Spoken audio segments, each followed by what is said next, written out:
It's a windy old winter's evening here in South Coast, New South Wales, and I thought I would document my photo import process. Been out the last couple of days and I've taken some photographs. Can't say I'm overly excited about any of them. Conditions weren't brilliant, but I just thought it'd be a useful exercise. You can see what I do when I import my images, what the various bits and processes are, and basic processing techniques. So I've got my coffee on the go and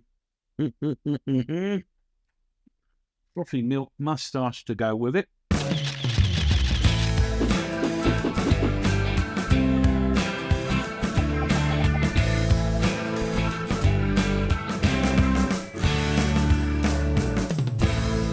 Okay, so the first thing to say is that I have my SD card here. I'm going to stick that into the SD card slot on my MacBook in a second.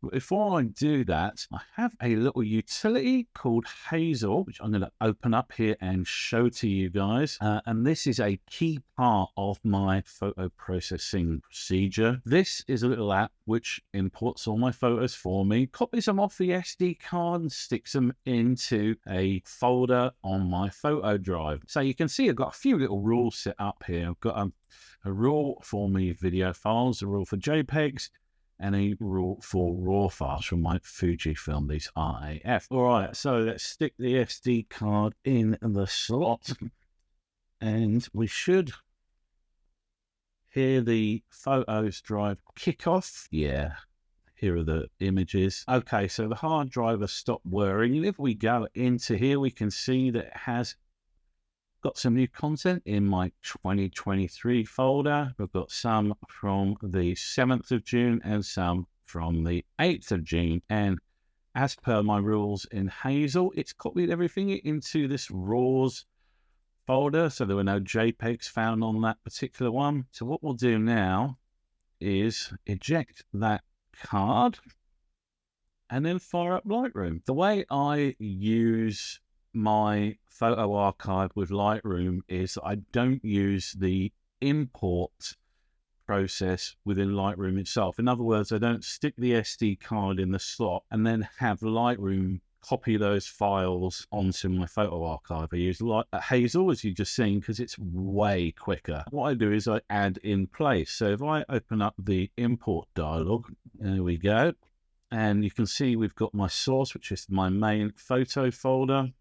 And we have these two dates, and I can import them both at the same time by control clicking. I'm going to go over to the right here, and I've got my little develop settings. I always like the Fujifilm Velvia film profile, and I've got my metadata. So it's going to all my copyright information during that import. Up the top here, you can see I've got add photos to catalog without moving them. That's the important bit. I've already moved them.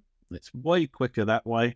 Having Lightroom do it. It's a slow old process. So I'm going to click the import button, and it shouldn't take too long, although my photos drive is a mechanical drive. It's not as fast as the SSDs that I run the main Mac off, or my video editing drive, but it's not too bad. Here's all my images. It's rendering the thumbnails for them, and the first thing you can probably see is that there are 3 of everything, and that's because I shoot pretty much everything bracketed. I don't always combine the bracketed shots. I just like having the option. It's just a bit of hard drive space. And I found it very useful over the years to be able to say, yep, in this case, I want to do a tone mapped exposure blend of this, or actually I've bollocks up the exposure. Thank God I've got a bracketed and I've got the over and the under. So if I overexpose it, I've got the underexposed. If I underexpose, I've got the overexposed. So it's just a bit of safety in there. Also the flexibility to, HDR or use LR Fusion, which I prefer much more to standard HDR. But anyway, as you can see, I've got 3 of each of these shots. So the first thing I do is select everything, Control A, and then right click, select stacking, and I'm going to say auto stack by capture time, so that it'll bundle all those 3 bracketed shots together. So over the years, I found that 2 seconds the time between stacks works best for me. It gets it wrong if you're shooting long exposure shots and you have to kind of go through and manually tweak it. There's no ideal setting, but I found that 2 seconds works best for me. So I'm going to click the button there, and as you can see, it's then put everything into stack. We have got this one which is 6, so it's slightly got it wrong. So I'm going to open the stack, right click on number 4, so stacking and split stack. So we've got 3 and 3. Any other 6s lurking around in there? Yep, there's one. Let's do that one too. Right click on number 4, stacking, split stack, close them up. Any others? No, looking good. So I'm just going to put all the thumbnails over on my other monitor there so I can see the images a bit bigger here. And the first thing I do straight after the import process is go through and delete any complete bollocks up. So any that are out of focus, or there's some shit got on the lens, or they're otherwise not of any use, so they just look completely shit. Hit the X key on them, mark them as rejected, and then delete them. There's no point in having a load of old shit cluttering up your photo drive. And here is a case in point. So this image is completely out of focus. This is one I was trying to shoot. Oh, the third one in there's into... yeah, it's in focus, but it's shit. So I was shooting with my 400mm telephoto zoom lens down low on the sand, which is a tricky old process at the best of times. So I'm going to scroll back through those and reject them. Move on to the next one. That's not looking much better. No, that's the last ones. Yeah, no, they're all shit. Reject, reject, reject. Move on to the next ones. These look like they're in focus. No, that one is anyway. The third one is. Okay, so we need to reject that one. I think with these, the reason, incidentally, these are out of focus, as I recall, I forgot to turn the bloody image, the in-lens stabilization on, which when you've got that honking great 400mm lens is a bit of a faux pas. You need it. And, oh, that's quite nice. That's certainly the best shot so far. Quite nice, actually, with the birds and the waves. We've got people on the beach in the background there. That's pretty sweet. It was a singularly boring sunset, I have to say. And I was searching for something interesting to photograph. And I saw these rocks down by the little creek there, which looked vaguely interesting. So I took some shots with the 50mm. You can see it showing up as 35mm over here. But that's the 50mm on the crop sensor XT4. Yeah, that's not very good. It's out of focus. So let's X that one. That's slightly more in focus, but boring as batshit. I'm glancing over to the right here, incidentally, because I've got all my thumbnails on my second monitor, which I obviously can't show you guys. So you just see the main representation here. So this is looking south down the beach. There was some little bit of cloud peeking out in the colors here. I was just trying to capture with the 50mm. I didn't want to switch to the 10mm. So there's a little bit of promise, that one. I do like my symmetry. So I put the horizon line slap bang wallop in the middle on this one. Not terrible, not brilliant, quite a boring shot. So I saw these sort of grooves caused by the tide pulling out of the sandbar there, created these kind of tracks. If the sun had been setting in any meaningful and nice way, this would have actually been quite a nice shot, because you had these leading lines going up towards the sun. Now, believe it or not, this was the peak of the colour on this particular evening. I was hoping for a lot more fun and games in this cloud you can see here, but the setting sun was blocked by low cloud. Sun was setting off over on the right hand side here. You can't see it, but it kind of blocked any nice backline, which was a bit depressing. But there was a bit of gold, which I was trying to photograph in the sand here. Fine, so now I've gone from, that's a 50mm, and then I switched to my 10-24 super wide angle lens. Let's have a look at the overexposed one.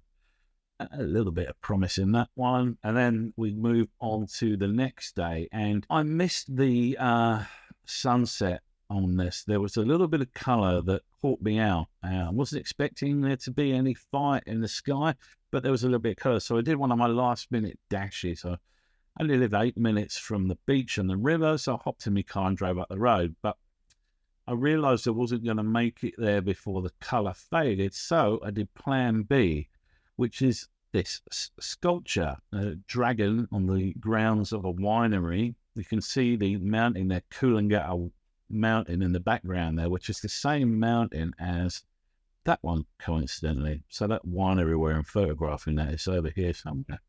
But there was this bit of color in the sky, and I've always been meaning to photograph this sculpture here of this dragon, which some local dude makes. Been meaning to stop and photograph it with a real fiery sky, obvious reasons, the link between the dragon and fire, many times, and I've always missed out. And I missed out on this occasion too. I was just too late. There was actually quite a bit of red in these skies, but I just missed it. Let's open this up and see what the underexposed one. You can see the sort of remnants of it.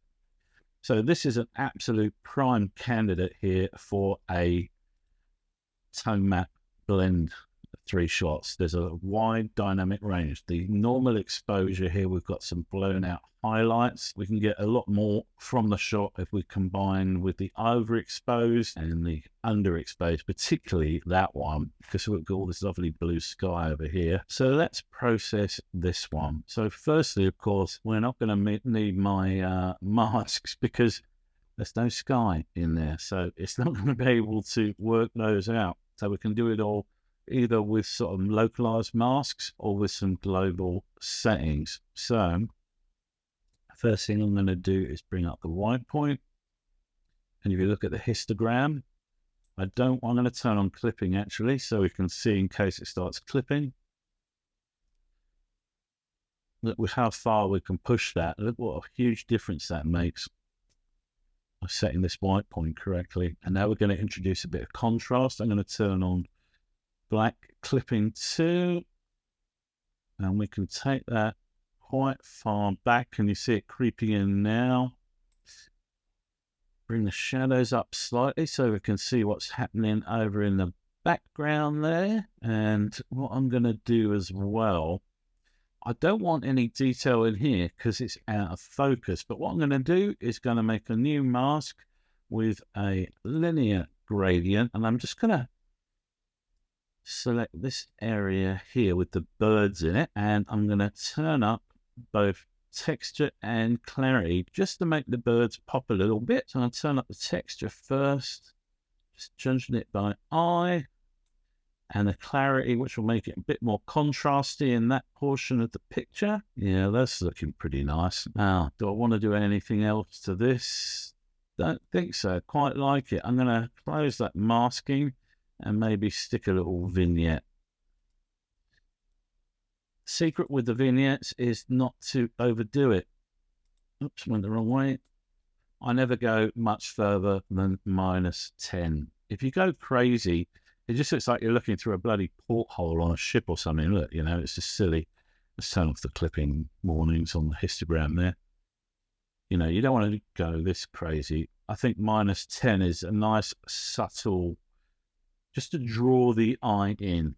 That's quite a pleasing little photograph. That one, I quite like the mood in there with the wind blowing the tops off the waves. Speed things up, I'm going to go and process one of these dragon shots. So I think we're going to go with this one because it hasn't got the house in it. Although that said, we haven't got any oranges in that sky. We've got oranges in this one, I think. Yeah, okay. We're going to go with the first one, and we'll worry about removing the house in a minute. The tool that I use to process shots like this is a thing called LR Fusion, which is in here.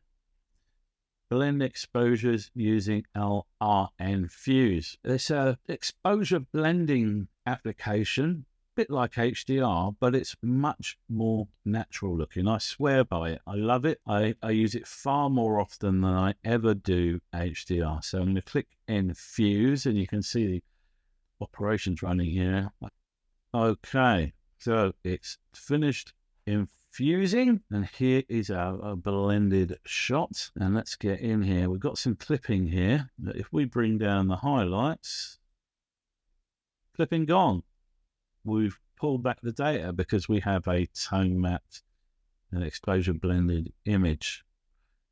Now, I am actually going to make a sky mask for this and bring the exposure down on that. I'm also going to stick some localized dehaze on there to really bring those colors out. That's looking good. It's looking a bit too purpley, so I'm going to pull that back, point it towards, from away from magenta into green. That's looking much better. And a little bit of heat there. Yeah, that's nice. And then we can also bring down the black point to further increase that contrast. That's looking okay. Shall we get rid of this house? Let's just do this. Zoom back out. Okay, let's make another mask for the dragon. So I'm going to duplicate and invert the sky mask because we want everything else. And we definitely want some dehaze on that bad boy. And we want to turn up the white point as well and the black point down. We definitely want lots of texture on that just to bring out the detail in Mr. Dragon and some clarity. That's looking a bit nicer, isn't it? And let's bring up the shadows to make him a bit more visible at this top bit here. That's looking pretty nice, isn't it? Stick the old vignette on it. -10. Can't see any noise in there. Should have checked that. Let's click on the old visualize spots. No, that's looking clean as a whistle. Actually, that's nice. No shit on the lens. So that's looking quite nice, isn't it? Let's go full screen on that one. Have a look at him. Quite pleased with that. Came out nicely. So that's a sensible point, I think, to wrap things up on this little walkthrough of my image import and basic photo management processing. Anyway, guys, I hope you enjoyed this little insight into my import and processing techniques. If you did, please give this little video a like and subscribe to my channel if you haven't already. Anyway, that'll do us, guys. Hope you enjoyed it. Till the next time, ta-ta.